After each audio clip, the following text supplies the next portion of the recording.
Today we're going to look at knee contusions, and we're going to focus on the New Orleans Hornets backcourt of Jared Jack and Eric Gordon, who had surgery yesterday.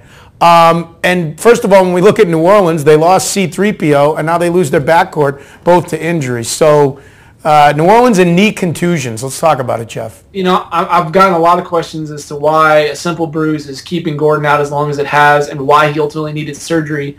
And there's several reasons. And it's one, the term contusion is a little bit misleading.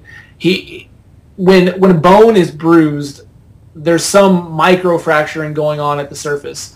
The bone cracks. They're micro cracks. They're very small, but it's not necessarily, you know, a break, but it does have some damage, and the body treats it just like it would a fracture. It has to lay down new bone tissue, so it takes some time to develop and to heal and to get better. The problem with the knee is it's always touching some point of the body when you move it. The patella tracks along a specific path, and you see this video here. As it goes down, it comes in contact with that bone, and it's stressed, and it's very difficult for anybody to rest the knee without putting it through stress, so the timeline keeps getting pushed back.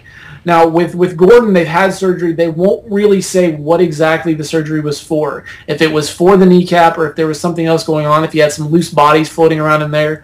But one of the things to maybe keep an eye out is maybe if the term microfracture gets thrown out there. I'm not saying he had microfracture surgery, and not the microfracture surgery that has dominated the headlines with guys like Amari Stoudemire. There's another form of microfracture surgery for the patella specifically, and basically they drill small holes in the kneecap that stimulates cartilage and bone growth, allowing for that damaged area to repair itself quicker. The timeline of recovery for that is much shorter than the one that kept Amari out for an entire season. Has been a big problem for Greg Oden.